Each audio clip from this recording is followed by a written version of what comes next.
Hi friends, welcome to our channel let's know it. இன்னைக்கு நானும் மச்சும் உங்களுக்கு ஒரு பேக்கிங் ரெசிபியோட வந்திருக்கோம். அதுவும் குக்கரில் பேக் பண்ணுறது எப்படிங்கிறத வந்து பார்க்க போகிறோம். ஸோ பார்த்தீங்கன்னா ஃபஸ்ட்டு காமிச்சிடுறேன். ஒரு பாத்திரத்தில் தண்ணி நல்லா வந்து கொதிக்க வச்சுட்டு அந்த தண்ணி நல்லா கொதிக்குது. அதில் ஒரு ஸ்டாண்டும் வச்சுருக்கேன். தண்ணி கொதிச்சுட்டு இருக்கு. அண்ட் ரொம்பவே மினிமலிஸ்டிக்கான இன்க்ரீடியன்ஸ் வச்சு ஒரு சாக்லேட் கேக் வந்து பண்ண போகிறோம். நம்ம எதை வச்சு கேக் பண்ண போகிறோம்? எடுத்து வச்சு இது என்னது? என்ன பிஸ்கெட்? போர்பான். ஸோ போர்பான் பிஸ்கெட் யூஸ் பண்ணி தான் கேக் வந்து இன்னைக்கு பண்ணி காமிக்க போகிறோம். ரொம்பவே சிம்பிளான இன்க்ரீடியன்ஸ் வச்சு தான் இதை வந்து பண்ண போகிறோம்.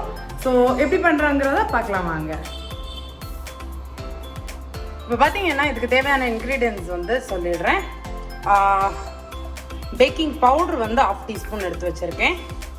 Baking soda 1/2 teaspoon. அப்புறமா லெமன் ஜூஸ் வந்து ஒரு பாதி லெமனோட ஜூஸ் எடுத்து வச்சுருக்கேன். அப்புறமா போர்பான் பிஸ்கெட் வந்து 10 ரூபாய் பேக்கெட் எடுத்திருக்கேன். ஸோ இதோட மெஷர் பார்த்தீங்கன்னா 60 + 20 கிராம்ஸ் வச்சு 80 கிராம்ஸ் பேக்கெட்டாக இருக்குது. ஸோ 80 கிராம் பேக்கெட்டில் 3 பேக்கெட் எடுத்திருக்கேன். பால் எடுத்து வச்சுருக்கேன். ஒரு கப் அளவுக்கு தேவைக்கு தக்கன பால் வந்து சேர்த்துக்க போகிறோம். ஃபஸ்ட்டு பார்த்தீங்கன்னா இந்த போர்பான் பேக்கெட்ஸை ஓப்பன் பண்ணிவிட்டு மிக்ஸி ஜாரில் சேர்த்து பவுட்ரு பண்ணி எடுத்துகிட்டு வந்துடலாம்.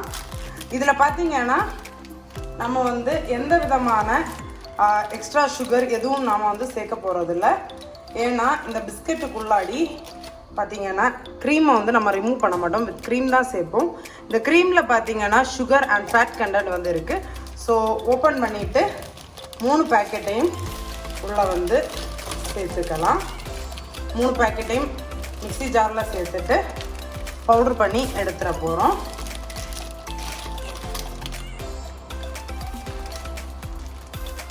அதில் ஒரு ஃபைன் பவுடராக வந்து பவுட்ரு பண்ணி எடுத்துகிட்டு வந்துட போகிறோம்.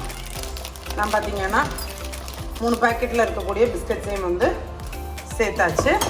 ஸோ இதை வந்து நல்ல ஒரு ஃபைன் பவுட்ரு பண்ணி எடுத்துகிட்டு வந்துட போகிறேன். பார்த்தீங்கன்னா நல்ல ஒரு ஃபைன் பவுட்ரு பண்ணி எடுத்துகிட்டு வந்தாச்சு. ஸோ ஒரு மிக்சிங் பவுல் எடுத்திருக்கேன்.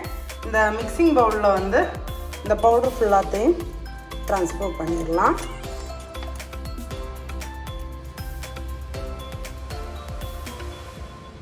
ஸோ அதில் இருக்கக்கூடிய க்ரீமில் இருக்கக்கூடிய ஆயில்னஸ் எல்லாமே வந்து லூசன் அவுட் ஆகும். இந்த மாதிரி நம்ம மிக்ஸ் பண்ணுறப்போ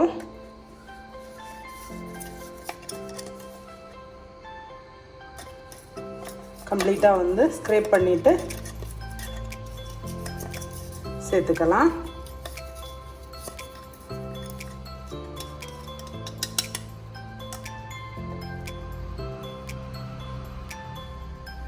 இப்போ இதில் நாம் எடுத்து வச்சுருக்கக்கூடிய பேக்கிங் பவுடர் அப்புறமா பேக்கிங் சோடா இது ரெண்டையும் வந்து சேர்த்துக்கலாம்.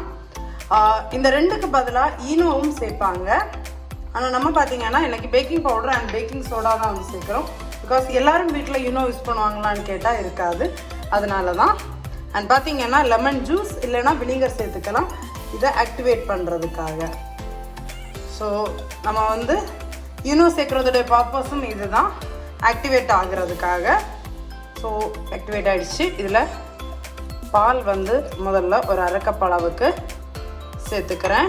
சேர்த்துட்டு நம்ம விஸ்க் வச்சு நல்லா வந்து லம்ஸ் எதுவும் இல்லாத அளவுக்கு கலந்து விட்டுக்கலாம். பார்த்திங்கன்னா நல்ல ஒரு கேக் பேட்டர் கன்சிஸ்டன்சிக்கு வரணும். நல்லா வந்து கலந்து விட்டுக்கோங்க. பார்த்தீங்கன்னா திக்காக இருக்கு இல்லையா? ஸோ இனி தேவைக்கு தக்கன கொஞ்சம் பால் வந்து எக்ஸ்ட்ரா சேர்த்துக்கலாம். கன்சிஸ்டன்சி பார்த்தீங்கன்னா ஒரு கேக் பேட்டருடைய கன்சிஸ்டன்சிக்கு அட்ஜஸ்ட் பண்ணிக்கணும்.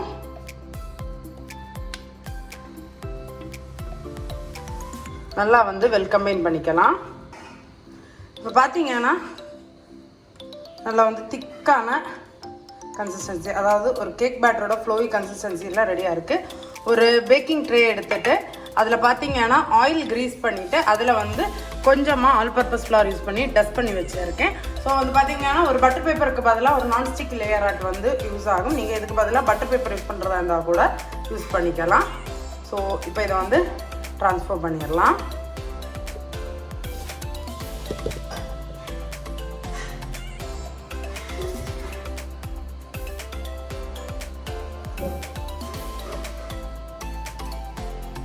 பேட்டரை வந்து இதில் போர் பண்ணிடலாம்.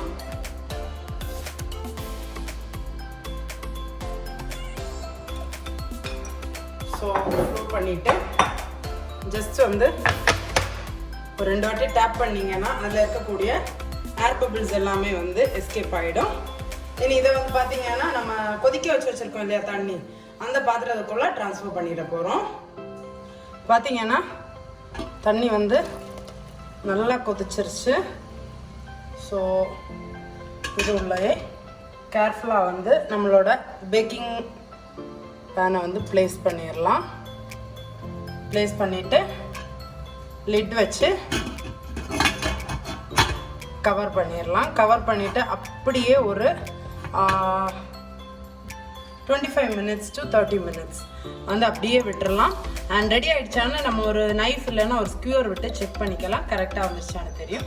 நான் பார்த்தீங்கன்னா எனக்கு ஹீலோக்ஸுடைய குக்கர் பிராண்டில் தான் வந்து யூஸ் பண்ணிகிட்ருக்கேன்.